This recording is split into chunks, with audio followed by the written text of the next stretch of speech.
RDC est une et indivisible. Et la population de Tonon, c'est qu'il faut tout arrêter pour faire face à cette situation.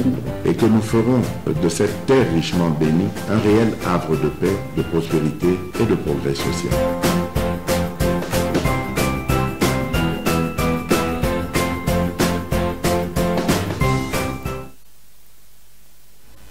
Merci.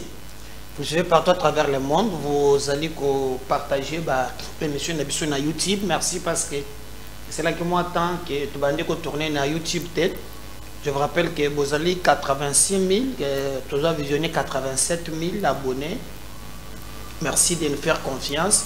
Merci de travailler ensemble avec nous. Surtout, merci. Na bande konyoso bazo partager lien il y a émission Nabiso. Vous nous suivez awa vous allez libanda. En tout cas, monsieur konyoso vous allez que le bon Dieu continue ko battre la bino. Vous allez les sengo ya kozala na bino bande ko bazana télévision.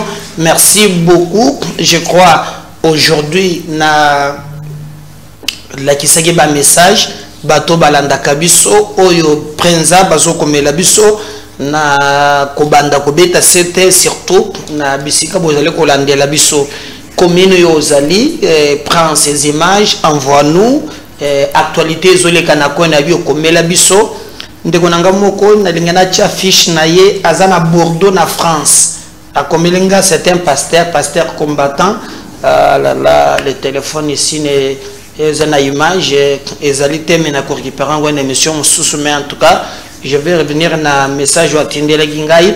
Je vais le faire surtout qu'il partage aussi nos émissions azali ko liker pe ko commenter binonyon sobo azali ko landa biso na moni awa par exemple bande ko bazolanda biso na poto mais moko na bango bazali awa nazo saluer présence Ami Yoka.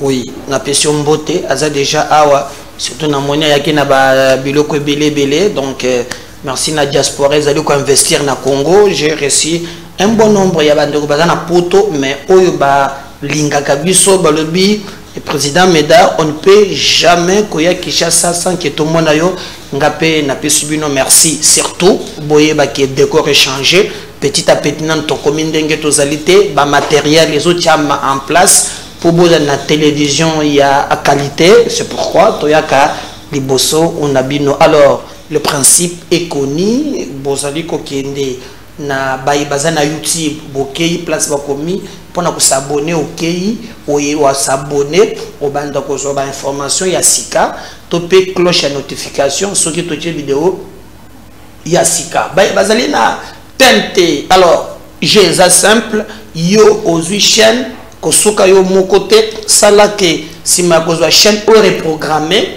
pour être battu mususu pe ba landa biso ensemble na yo donc quartier na bino le pango bozali banda ko mususu mokoleko de kate sans que to landa masolo ya MKBS télévision. Merci. Tokobate le soloni. Ça chauffe ce matin na Uvira. Uvira ezali balabala moko na Gombe Uvira ya province de Awa ezali na Gelem résidence ya notre ancien président de la République balabala bozo mona wana je n'ai pas des informations ndenge bato bazo pesa mais selon certaines sources bazo lo bezali force du progrès ya IDPS. Alors soki botali wa bato bazo lo ba bangonde bazali kotanga même bato avec précision mais nous on attend que Bappé Sebiso précision il y a Batouana. Alors quoi affirmer que ça force du progrès oui mais on doit avoir des images hein? Il faut tout le monde. Alors, les informations comme les biso ezake batumoko bakei balobi mais lolenge nini na Gelem awa batu bakota kate nini ezana kati. Et selon Bamoussous, Bazali même qu'on reprochait les informations tozui, il paraît que Bazali ko bomba biloko ya babe nakati. Je me souviens tant que babengaka Dada date déjà Jeannette Kabila il passe à l'ancien président de la République. Bon, ngana kotaka pe na polémique te po ton solo baka o bazama passe o botama soki na Kisangani o ya botama soki na Lubumbashi. Bon, bao ba mona kindenge wana bongolo ba botama ki raconte des choses mais moi je reste na principe que bazali penza ma passe. Mais il dit clairement na ba information bimaki ba bengaki bango basala ba enquête. J'aurais appris que bakutaki na lupango ya Fondation Musée Laurent Désiré Kabila babiloko moko ya bien te. Mais lokola mboka na biso banquete komaka na suka te. Mboka na biso bako bandalikam babengisaka Jeannette Kabila 2 fois. Banda kaka wana totikelo komona suite il est kandengeni rien. Donc il est kandenge wana. Aujourd'hui selon les informations bandeko boko balobi esengeli tokota na lupangu ya Kabila oyo toyeba biloko nini eza na kati selon bango bayoki ke biloko mususu eza na kati wana. Bon baza na ba information bazu yango wapi et balobi même que au même moment là Mama Waro, Mama Olive, azalaki nakati. Selon ma source. Alors, comme le pango, ezalaki pour l'été, ba policier pe bazalaki, les policiers ont compris, sont otikali batoyo ko dégénéré. C'est comme ça que ba policier ba fongoli moto pour être babanda ko tirer. Donc bato bakimi couché bato musukamatamba ça c'est ça black terre hein oyokango na musika on est bandu to bazana est wana en tout cas bazaba commando hein ndeko moi je me souviens un jour tozo kende na marche mukolo ya je crois ya Kabila wa marche autochaki ya Semsek autre on a ba messe tokendango na ngana kotaki na Notre-Dame na lingwa lao mais Cécile tokoti na nzela à l'époque Kasongo aza commandant ya ville tozo avancer toleki moi mouké tokota quelque part mais c'était terrible fongo l'a fait mbangu tolingi tokima beaucoup du matin.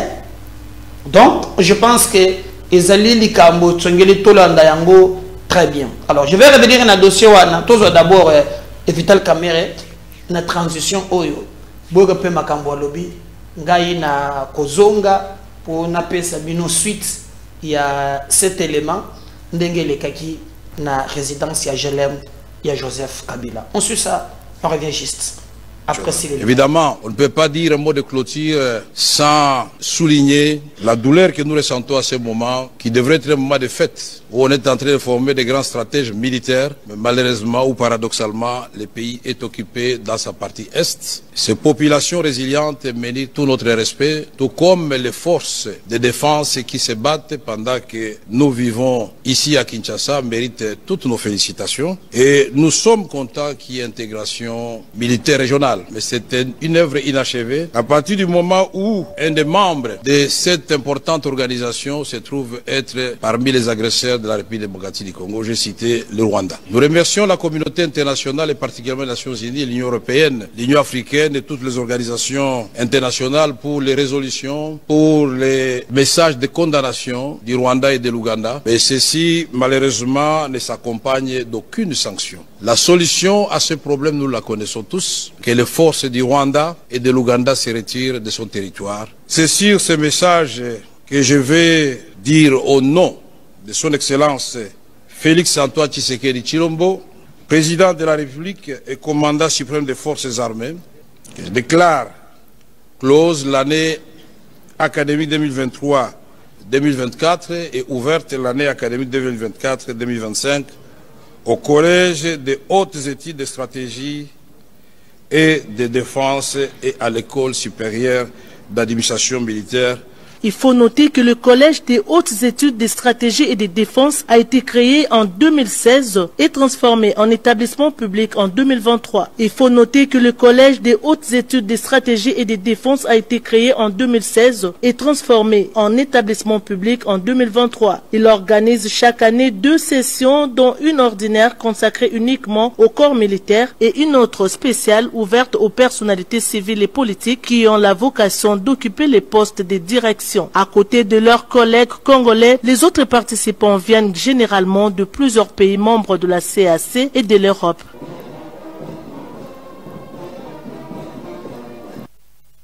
Voilà, on a une transition parce qu'il fallait te régler mon petit problème dans la régie. Merci beaucoup la technique. Alors, comme je vous disais, en tout cas, dossier Ezali Koyinda, les lots, basolo de la force du progrès. Mais moi, je n'ai pas des éléments où Ezali confirmer que Bandekoana, basa force du progrès. Pour na bango, bamona kakelo ko na kati yanda ko ya Kabila. Nini batamina se. Sikoyo batolbi mais bazana intention ni aussi longtemps que bazeli kaka mama ni mama kota kuna. Do mama wa bulunde babenga kayena batu pepe mama waro anniversaire au tukoleka wa je crois lobi lobiao. Donc et la police et bandi ko tire baba le betamile na vie na bana uvira wana nde ozomona balabala tekali yango moko wana seke batu bakimi mbang yango wana. Donc nde ozomona wana tout le monde bakimi boyebi dako kenzela na barrière ezalaki liboso tangu bemba pe aya lobi nga ministre de défense pour ya benga Kabila o ya matata ya mandefu wana nde mubenga Kabila o ngana lingina kufata o ya mandefu wana nde Kabila aloki ngamba lebele. Alors, c'est un règlement des comptes. Mais l'actuel président, après mandat, vous allez paix, ancien chef de l'État. Est-ce que Batou Bagondo Gote le paix Maman Denise? On a une réflexion, il y a Batou. Est-ce que Fatchak me peine à Yaya Kingagati? Nanjimina Noter. Nous sommes donc les entrées, les bossos, c'est la qui barrière au cours des catés. Mais le commis vraiment motonyon soko kote nzela quand même ba fongola sko ba munite nzela fongo mi week mais il faut to kotana no nakati biloko nini bomba mi nakati. Ils n'ont pas eu cette occasion ya kokota nakati, donc ça tirait dans tous les sens et la plupart il y a bande ko bazala ki wana ba mususu ba kimi.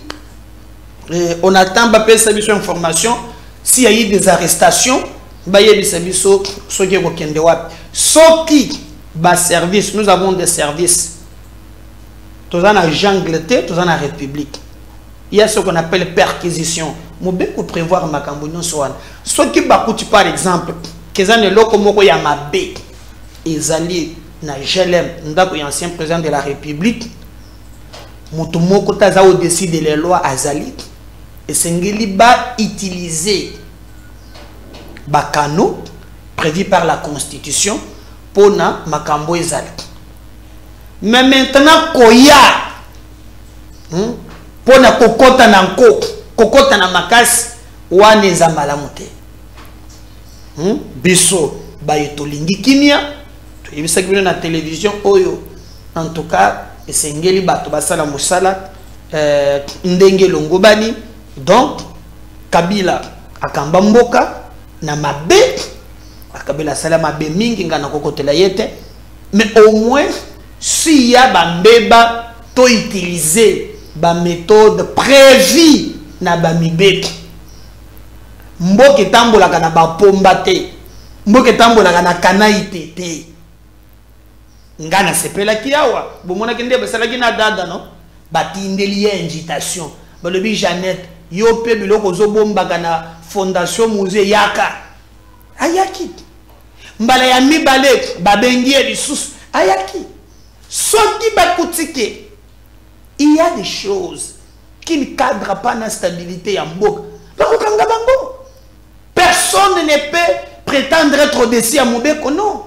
Mais qu'on utilise ndeto zoyok oh non bato balingi bakota bamonika olive azo na mbako bazo fileka olive o photo to kota na kana to moni bilo olive bombi na lopango non mboka batambusa ngo na nkote na bato a makasi te non mboka batambusa ngo na bato a makasi na ba faible biso nyonso to lindenge moko na mobeko.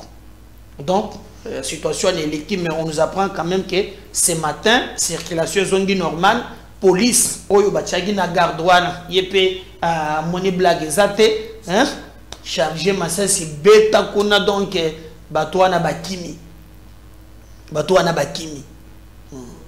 pour la plupart le peuple ba pe ba police moni wana ba cheko na za police za ba mbile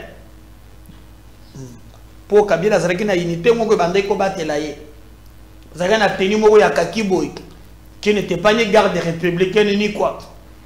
Après un certain moment tant que conflit se caché pas balongoli ba kwa songi oyo o unité nini oyo o bazana kabila ngalo makamuna se bebani katani.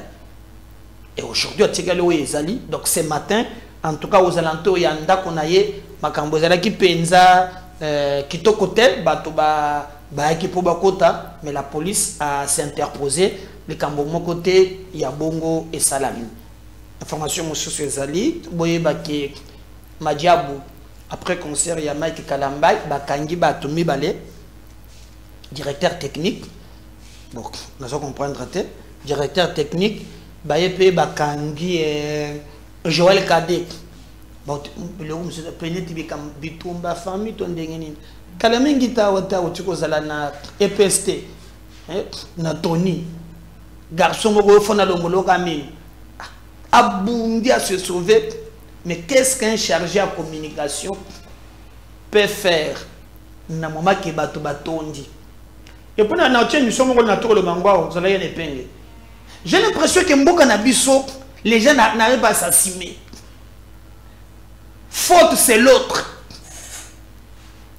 Mais lorsqu'on parle que Mbappé c'est l'État monopole à violence, l'État est censé faire respecter l'ordre public. Stade est tondi dans 11 heures. L'État pouvait empêcher Batouba Kota na stade. Botiki Batouba Koti. Non, non, où Mike a teki billet à Kodeka. Nalobi, prenons l'hypothèse où Mike a teki billet de 500 000. Mais l'État a l'obligation de stopper. Mais si c'est 80 000, bloquer ma barrière. Des fois, vous avez un pongabi, na kone mon ton tête. Mais vous ne voulez pas assumer. J'apprends des mesures d'ailleurs. Nayoki. À moins que ma communion soit changée. J'apprends qu'il y a une délégation. Je mets au conditionnel. Beaucoup de temps, ministre il y a Kilpire et Art. Selon les informations, mesures au bazui. Il paraît que non, Natata Raphaël, même na martyr, au commun, na lobby que nazo confirmé. Mais na lobby que na ba miso ba scoop kozal. Bon commun peut-être le lobby balongole mesures. L'État a l'obligation ya kosime ba charge naïe. Cette gestion d'esquisse, chercher le bouc émissaire, non. Parce que, commandant Villazalaki, stade de Tondi à 11 heures, on pouvait déjà, na le bien, nga moko na mona ki na nina la kisaki binowa, comment batu bazo to na foire, bazo kwa isa nini wana, pe okomona kendeki bazo kwa isa, place bazo kwa isango, policier moko na pemu moko baza na nzete. Abotike langa vie kadego. Hein? Peut-être vieux cadet. Assumons-nous. Bao baza na responsabilité. Ngana kokote la Madiabou to Kalamba ite non. Pourvu qu'il y a eu mort d'homme. Il faut réparation et salama. Mais aussi que l'État baille assumer responsabilité na bango. Bon par exemple image très bien. Pas ça une image, par exemple image. Bon la ki sangai stade de c'est tondi. Hein? Mais beaucoup mona batu bazoko net. Hein? Nous devons compléter l'ambassade. Regardez par exemple, Myriam Ezokoi, votre la barrière. Où est la police? de la il y a policier moko na pem moko na kamwanzete. Vous allez voir. Hein? Talande bazokota. Mais alors que na 11h botal 2 pem na 3 personnes dans la fouloir na kamwanzete. Regardez. Ah, il faut regarder ça na micro babare bango nzela. Hein? Ou bien même technique, technicien de salani. Aya ko technique bloquer barrière. Non, arrêtez-nous quand même, c'est payé quand même. Tout ça là quand même, tout ça là que paye makambo mususu. Mais on doit zola ndabiso, ba mona quand même que tout ça sérieux, s'il vous plaît, s'il vous plaît, s'il vous plaît, s'il vous plaît, s'il vous plaît.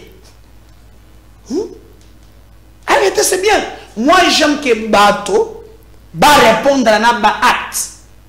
Kalambayi, ma diable, tout le monde. Mais j'aime pas que l'État, Oyaza responsable numéro 1, n'a pas moka moussous, va démissionner. Il y a une autre kim, comme vous voulez diversion. Kanga que jouer le cadet, Kanga n'a évité théâtralisation. Cette gestion d'esquisse, je suis d'accord n'angote. Tu es d'accord n'angote. Bah quand Gimi balé, on attend, hein?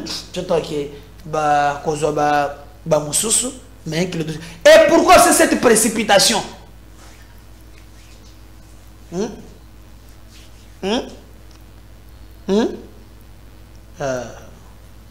Bon, attendons voir. Comme nous avons esquivé la responsabilité, nous on observe. Constamment Mbappé, à Kenya qui s'engage kona, alors bien qu'il y a quoi kanga bato bazo yiba, bazo yiba makas, mbongo moko boye, ebimaka, mwende baboma bato na kisangani. Sikoyo bakondana Uganda, pote Uganda fota kabiso mbongo, baloka kamyo kotala monto bokani loboko ba pesa ta moacha mo boutique, hein, monto azopé moi quelque chose, mbongo go Uganda pesi, président de la République a dit OK. Ngana ko gérer mbongo yote, to créer structure, mobimba conseil, administrateur, bazala wana pona kozwa, bambongo wana tolandela, soki kozala ndenge nini. Oh bacha nana mona mboko te ozele mena mbongo amuwei na mbongo amuwei ba détourner mbongo donc muto atire lokolo ndambu na mbongo na yata ya mukeke asumba mwa eloko balie yango buki mboko to banga soso makambo te. Je ne sais pas si c'est un peuple congolais. J'ai vu même un scandale. Et ça l'a mis dans la famille moko pembe na biso. Peuple na banga kama kambote. Ndeko moko bazana ebembe. Ebembe comme samedi. Ba pesi mbongo ya serike makambo nyoso na ya lebulu. Abeta na Paris foot. Ayate au match pété. Au handicap. Au vraiment de na kiebo soki na côté sika na lié. Vous ka tso mbongo serkei na ya libulu ache na machiwana bakende woy. On les a pété wana. Abanda ki pa bien bazo gagner 1-0, 2-0. Abande ko tambola na. Ayo kaka etekeli 10 minutes wo ba chepi. 3D. Asala ba besoin na bilamba. Ringa kende. Comment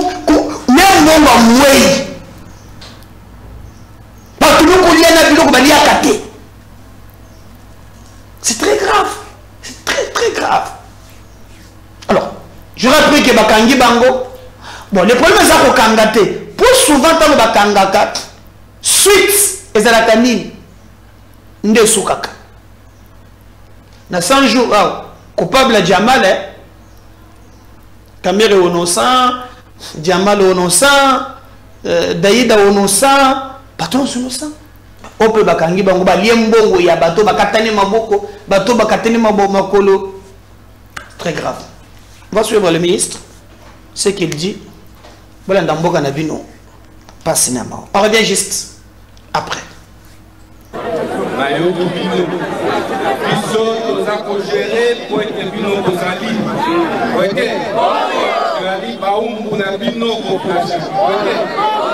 c'est que nous gérer pour nous satisfaire pour l'âme on a besoin d'un bino. Nous avons un serviteur. Nous avons un esclave. Ministre d'État, ministre de la Justice, la nommé on a Koganga Mibi. Il y a un rapport à OVD à côté. Il y a un rapport à IGF à côté. Il y a cordon et Abiba au côté. Il y a un qui est à Kinshasa. Il y a sur base de rapport à IGF à côté. Il y a un qui PCA à Kinshasa à côté. Après confrontation.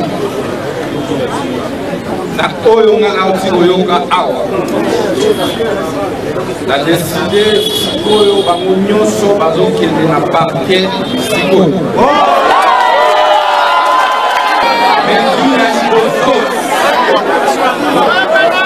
Mesure a dit les à Sikoyo. Sengeli va répondre devant la justice. Si vous avez un parquet, vous avez sa justification et un bon vous acquis des noms de l'ordre à la prison.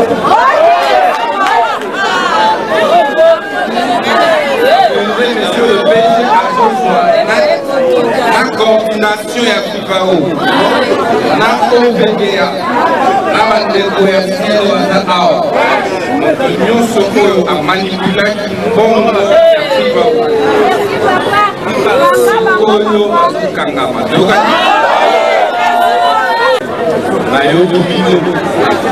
Nous avons géré pour être bino aux alliés.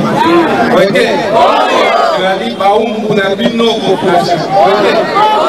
C'est que nous gérer pour nous satisfaire pour l'âme on a besoin d'un bino. Nous avons un serviteur. Nous avons un esclave. Ministre d'État, ministre de la Justice, la nommé on a Koganga Mibi.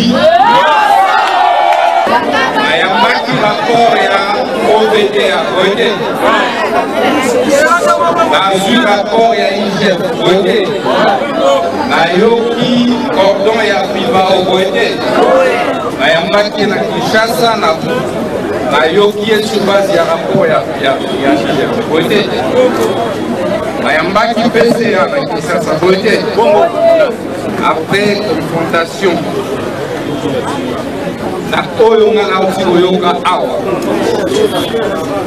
La décidé Sikoyo Bamunyoso Bazoki de la parquet Sikoyo.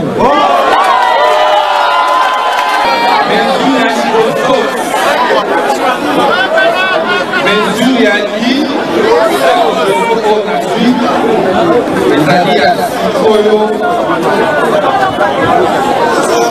Sengeli va répondre devant la justice.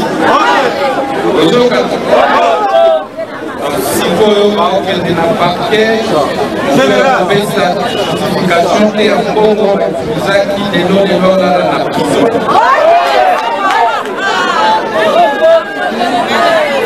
Monsieur le PG la coordination est à Pipao, la OVDA, la décoration à l'union Soko a manipulé une bombe à Pipao. Voilà, j'espère que le ministre Enabiso et la justice. Mais je vais revenir à la deuxième émission parce que nous avons les informations. Nous avons GLM, information. Nous allons revenir parce que nous avons une version sous. Moi, par exemple, les autres pensent que Baoana est responsable. Il y a attaque. GLM. Je crois qu'on va laisser même quelques séquences. Mais version sous P et Zali. Version sous Zali. En tout cas, pour rater la deuxième émission, il y a vérité. nawe etali makambo ya Jelem, mais souvent quand même c'est que c'est extrait botala bandeko yo ba zubango na tongo awa kuna côté makambo ezali les gens insistent que c'est force du progrès il y a IDPS. Moi je pense pas ceux qui basent la carte ou l'ex-force du progrès, il n'y a aucun élément que je peux affirmer ici les alliés forces du progrès. Regardez quelques extraits des alliés vidéo, on va revenir juste après. Donc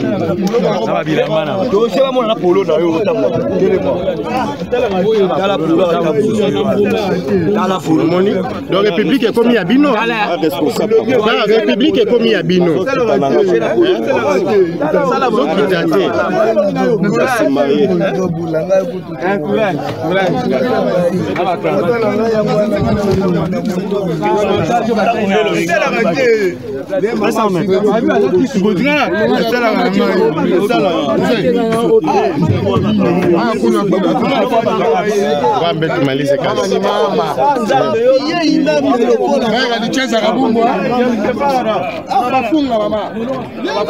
Non, c'est pas normal. Ça, c'est votre travail. Voilà, je crois Bolandi. Nous allons revenir en tout cas dans les détails sur ce dossier dans l'émission Moussous. Bino bozulu kakaka bokota na Jelem. Mais na kingakati makambo ezali. Est-ce que boyebi ki lion ya kingakati azoli ya ba 173 kg ya viande pour ça qui dit yo zomona ka Jelem. Bon c'est zama lo banangai. Jelem oui, mais suivez kingakati. Là c'est en Jigaka. Là, c'est nommé Jigaka, il a 3 ans et 3 ou 4 mois, je pense déjà. L'autre qui est en bas s'appelle Shiva. Donc, celui qui dort là-bas. Il vient de manger, donc il ne mange pas tous les jours. Normalement, c'est 3 fois par semaine.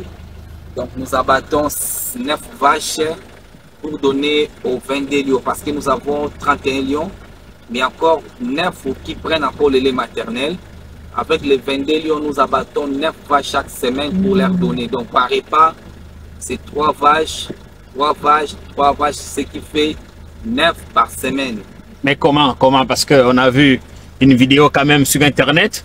On a montré un lion amaigri, on a dit, oh, Kabila est fini. Voilà, chez lui, même ces lions commencent à mourir de faim. Comment vous dites que vous abattez 9 vaches par semaine?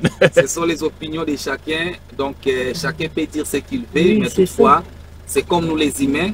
Donc, vous pouvez me voir aujourd'hui à bonne santé, après demain, donc je peux être en mauvaise santé, c'est normal. Donc, ces lions-là étaient malades, étaient vraiment malades, sérieusement malades. Donc, ils ne mangeaient plus, donc il était sous traitement. Il y a juste un lion qui était malade? Non, il y avait 2 ou 3 comme ça. Ok, sur la trentaine? Oui, sur la trentaine. Ils étaient malades, on les soignait, maintenant ils se sont rétablis. Donc, vous ne les voyez pas comme auparavant. Donc vous dites que vous abattez 9 vaches par semaine. Par semaine. Par mois, on est autour de combien? 30 9 fois 30, plus ou moins, c'est 36 vaches. Ah mais c'est énorme. Par mois, c'est beaucoup. Donc 9 par semaine, quand on multiplie par... Oui, 36. 36. Donc, on veut dire quand on donne à un mâle adulte 45 kilos pour lui-même, pour un repas par semaine, c'est 135 kilos par semaine. Pour lui-même, c'est beaucoup. Merci. Merci.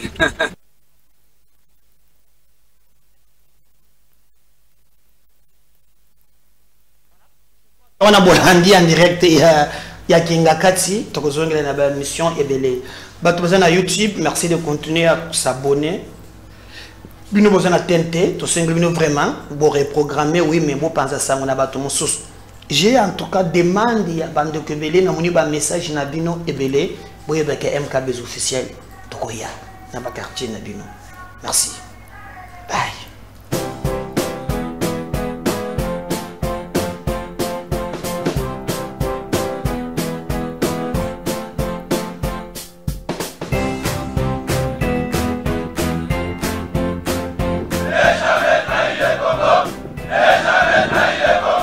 La RDC est une et indivisible. Et la population est au monde, c'est qu'il faut tout arrêter pour faire face à cette situation.